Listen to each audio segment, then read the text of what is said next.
역사 속의 사랑, 이웃 나라의 아내 식부인을 탐한 초나라 문화.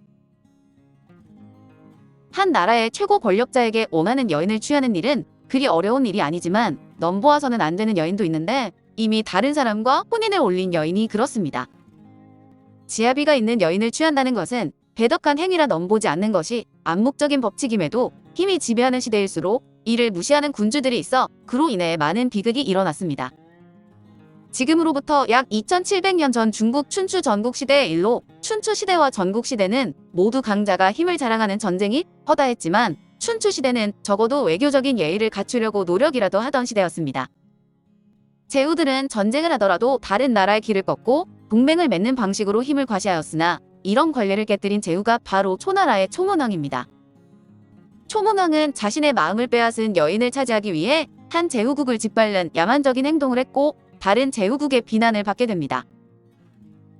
식나라로 시집을 간 복숭아 꽃을 닮은 아름다운 식부인. 식부인은 진나라 제후의 둘째 딸로 원래 성은 규였으나 식나라 제후인 식후와 혼례를 올린 후 식부인으로 불리게 되었습니다. 식부인은 그 용모가 천하일색으로 꼽을 만큼 아름다워 그녀를 보는 사람들은 복숭아꽃에 빗대 도화부인이라고도 불렀습니다.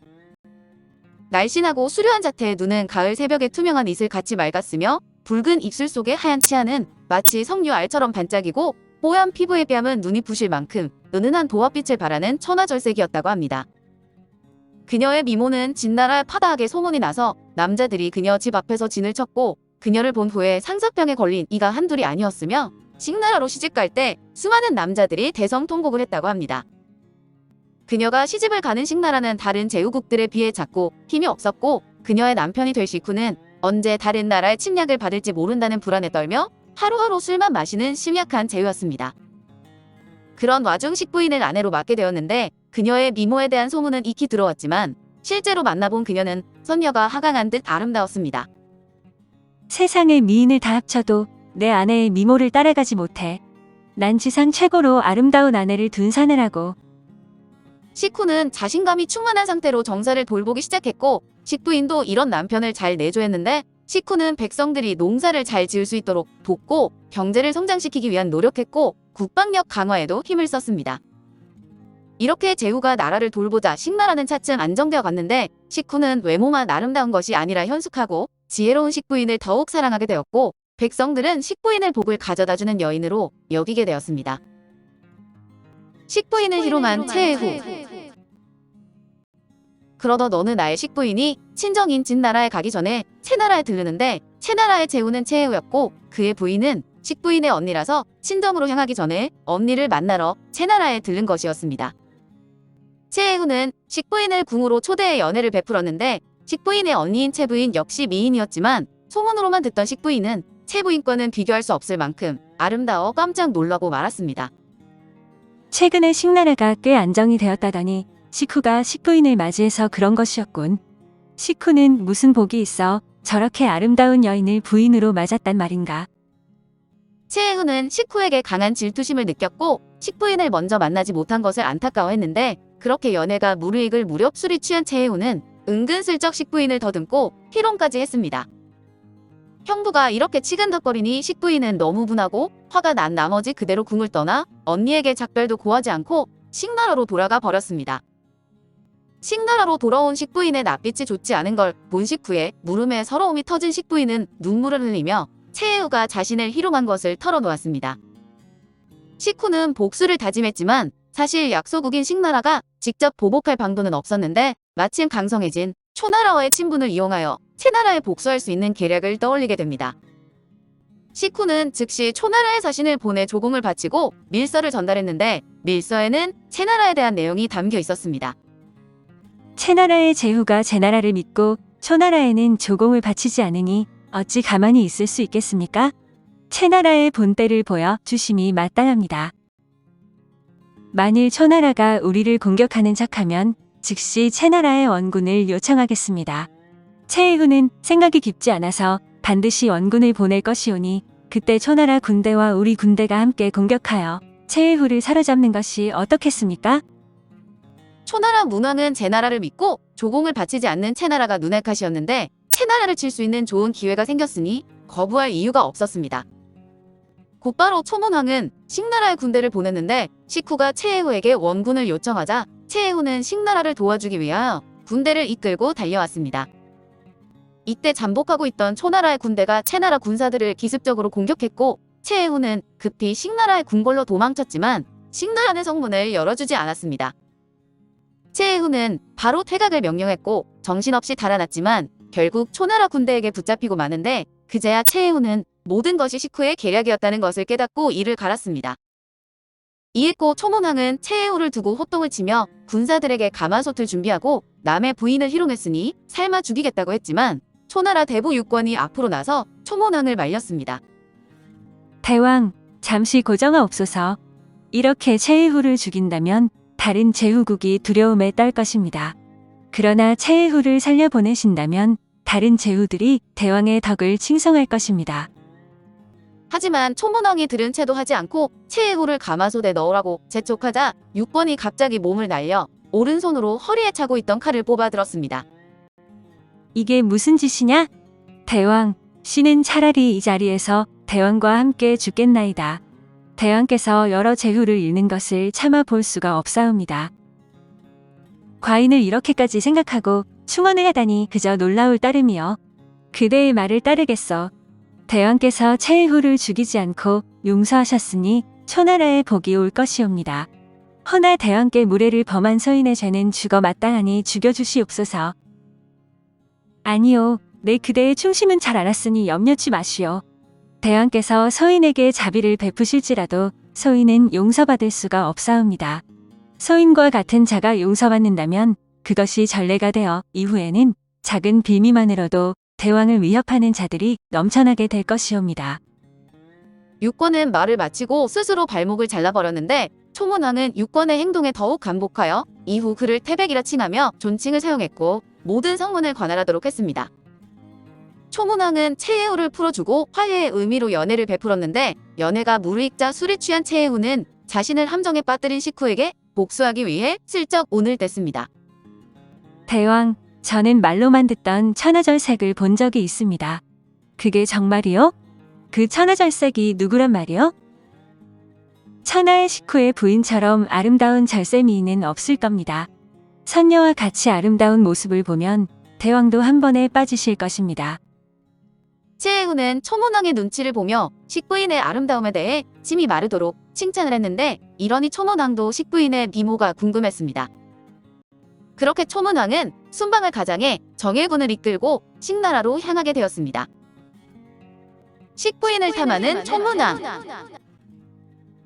아무것도 모르는 식후는 초문왕의 갑작스런 방문에도 초문왕을 반갑게 맞았고 연회를 베풀었는데 잠시 후 초문왕이 서운해하는 기색을 보이며 부인이 술 한 잔은 따라야 하는 것이 도리라고 했습니다.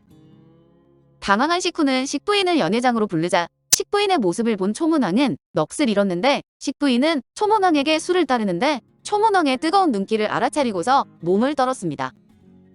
연회를 마치고 돌아간 초문왕은 머릿속에서 식부인을 지울 수가 없어 그녀를 갖기로 결심했는데 다음날 초문왕은 달리를 한다며 식후를 자신의 군영으로 초대해 연회를 열었습니다. 과인이 씩나라를 위해 이렇게까지 했는데 보답이 없으니 조금 섭섭하구려. 씩나라가 너무 작고 가난하여 담례가 부족합니다. 부디 용서하십시오. 초문왕이 손짓을 하자 갑자기 군사들이 몰려와 식후를 결박했고 곧이어 초문왕은 식부인을 데려오라고 명령을 내렸습니다. 영문도 모른 채 결박당한 식후는 그제야 무슨 일이 일어나는지 깨달았는데 씩나라의 운명은 참으로 어이없게 초나라의 소나귀에 들어간 꼴이 되었고 식부인도 이 소식을 듣게 되었습니다. 식부인은 모든 것을 포기하고 우물에 몸을 던지려 했지만 초나라 장군이 다급히 치맛자락을 붙들어 그녀를 살려 맺고 초문왕 앞으로 끌고 갔습니다. 그대가 나를 선택하면 식후를 살려주겠다. 초문왕은 식부인을 협박했고 식부인은 남편을 살리기 위해 눈물을 머금고 초문왕을 따라 초나라로 가게 되었습니다. 초문왕은 약속대로 식후를 살려주고 작은 집에서 머물게 했는데 식후는 나라와 부인을 잃은 원통함에 결국 화병으로 죽고 말았습니다. 식부인은 초문왕의 왕비가 되어 2명의 아들을 낳았는데도 좀처럼 웃는 일이 없었고 3년간 말도 하지 않았다는데 초문왕은 식부인을 아끼고 사랑했지만 아무 말도 하지 않는 그녀가 몹시 답답했습니다. 자신의 왕비가 된 식부인과 마주보며 웃고 담소도 나누면서 그녀의 아름다운 미소도 보고 싶은데 모든 것을 거부하는 식부인을 두고 초문왕은 초조해하며 왜 말을 하지 않는지 물었습니다. 저는 두 지아비를 섬겼습니다. 죽은 지아비를 따라 죽지 못할 망정 어찌 말을 할 수 있겠습니까? 식부인의 말에 초문왕은 그녀의 몸은 여기 있어도 마음은 식후에게 있음을 한탄하는데 이후 초문왕은 황나라를 치러 갔다 뺨에 화살을 맞아 괴로워하다 사망을 했습니다. 그는 죽기 전에 식후가 나타나 자신을 저주하는 악몽을 계속 꾸었다 하니 마음속 깊은 곳에 죄책감이 있었던 듯합니다. 식부인의 아름다움에 반한 자원. 초문왕이 죽은 뒤 초문왕과 식부인 사이에서 태어난 큰아들 도호가 왕위에 올랐으나 도호는 군주감이 아니었는데 도호는 놀기를 좋아하고 사냥을 즐겼으며 점사에 관심이 없었다고 합니다. 도호는 왕위에 오른 지 3년 만에 살해당했고 임금의 예로 장사를 지내지 않아 시호도 받지 못했는데 납득하기는 어렵지만 동생 웅군이 형을 죽였다는 기록이 있습니다. 웅군은 초나라 20대 군주 초성왕이 되는데 즉위 초에는 나이가 어려 초문왕의 동생 자원이 초나라 최고 직위인 영윤의 자리에 있으면서 초성왕을 도왔습니다. 왕은 어리고 자원의 힘은 막강해 초성왕이 자원의 눈치를 많이 봐야 했는데 이것이 식부인에게 또 다른 불행으로 다가왔으니 자원이 아름다운 형수인 식부인에게 마음을 빼앗겼던 것입니다.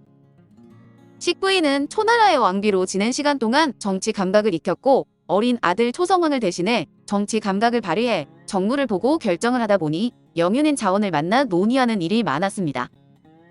자원은 식부인을 자주 만나면서 그녀의 아름다움과 기민함, 총명함에 감탄하였고 식부인에게 더욱 빠진 자원은 매일 정무를 핑계로 식부인을 만나러 왔는데 하루라도 그녀를 보지 않으면 살 수가 없게 된 것입니다. 그리고 숨겨왔던 마음이 차츰 겉으로 드러나기 시작해 궁 안에 있는 사람들이 다 눈치챌 정도가 되었는데 궁녀들이 그가 눈을 빛내는 것이 도둑놈 같았다고 할 정도였습니다.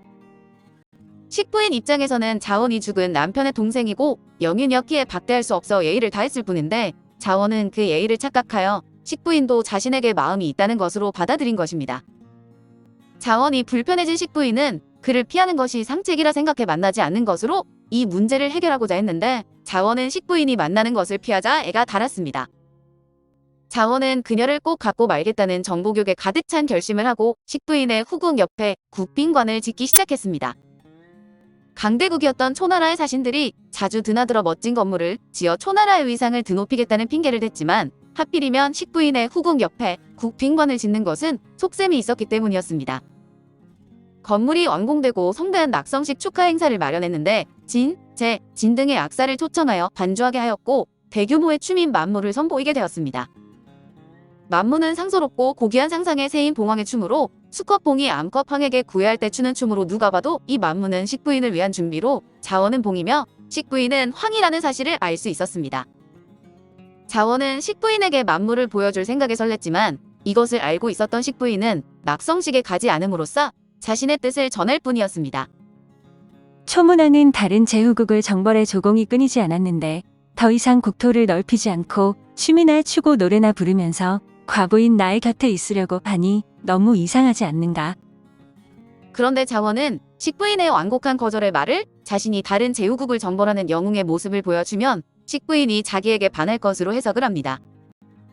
자원은 곧바로 병차 600승을 거느리고 정나라를 정벌하러 떠나는데 정나라는 제나라와 연합하여 초나라에 맞섰고 겁이 많았던 자원은 결국 아무런 공도 세우지 못하고 퇴각하였습니다. 밤을 이용해 군대를 철수시킨 자원은 정나라의 국경을 완전히 벗어나서야 북과 종을 올리며 도성인 영성으로 돌아갔습니다. 그리고 식부인에게 사람을 보내 승전을 한 것처럼 꾸며 보고하지만 식부인은 전쟁에서 이겼으면 백성들에게 알리고 태묘에 고하면 대건을 과부인 나에게 알릴 이유가 무언가? 라며 차갑게 말할 뿐이었습니다. 집착으로 무너지는 자원. 자원은 생각도 못한 식부인의 차가운 반응에 초조해졌고 스스로를 자제하지 못하게 되었는데 어느 날 식부인이 감기에 들어 몸이 좋지 않다는 소식을 듣고 무조건 후궁으로 쳐들어갔습니다. 그리고 아무도 방해 못하도록 사병들로 후궁을 둘러싸고 사흘 동안이나 나오지 않았는데 역사가들은 자원이 식부인의 침상 옆에서 수염을 가다듬는 것을 보았다고만 기록해 사흘 동안 무슨 일이 있었는지 알 수 없습니다. 자원은 사랑에 집착하여 병을 얻고 이성의 끈을 놓아버린 사내일 뿐으로 사병을 이끌고 궁 안에 들어온 건 반란과 같은 행위인데 식부인을 차지하기 위해 스스로 반란자가 되고 만 것입니다. 이 소식을 들은 대부 투렴이 후궁으로 가서 자원에게 신하된 자로서 어찌 이곳에서 수염을 다듬고 있는 것이오? 속히 궁 밖으로 나가시오라고 외쳤습니다. 자원은 움직이지 않았고 일이 이 지경이 되자 더 이상 두고 볼 수 없었던 초성왕은 초문왕 때 영윤을 지냈던 투베피의 아들 투누오도를 불러 제정신을 잃은 자원을 처리하라는 명을 내렸습니다. 명을 받은 투누오도는 병사들을 이끌고 후궁으로 달려갔고 그 위세에 눌린 자원의 사병들은 오왕좌왕 헤매다 뿔뿔이 흩어졌는데 자원은 투누오도의 부하 투방과 결투를 벌이다 결국 죽음을 맞게 되었습니다. 식부인은 15살쯤 식후와 결혼한 것으로 추측되는데 식후와 3년쯤 부부로 지냈고 초문왕은 15년 재위했으니 초문왕이 사망했을 때 식부인은 27살쯤 되었을 것입니다. 그리고 자원의 목이 잘린 것이 초성왕 6년이라 당시 그녀 나이는 30대 중반으로 보이는데 지금과는 달리 적지 않은 나이임에도 자원이 목을 맨 것을 보면 식부인의 미모는 여전했던 것으로 짐작됩니다. 그러나 그녀는 아름다움으로 인해 남편을 잃었으니 아름다움과 행복은 꼭 비례하는 것은 아닌 것 같고 미인 아내를 얻었어도 식나라의 식후처럼 그 행운이 불행으로 바뀔 수도 있는 것입니다. 이후 식부인은 인간사의 환멸을 느껴 궁궐 깊은 곳으로 숨어 죽을 때까지 나오지 않았다는데 이 사연은 이백, 두보 등에게 영감을 주어 주옥 같은 시를 남겼고 당나라 시인 왕유도 식부인이란 제목의 시를 지었습니다. 오늘날 청해를 받는다 하여 지난날의 그 은덕을 잊을 수 있으리. 꽃을 보고도 두 눈 가득 눈물 흘리며 초원과는 말 한마디 아니하였네. 오늘 역사 속의 사랑은 이웃나라의 아내의 식부인을 탐한 초나라 문왕이었습니다.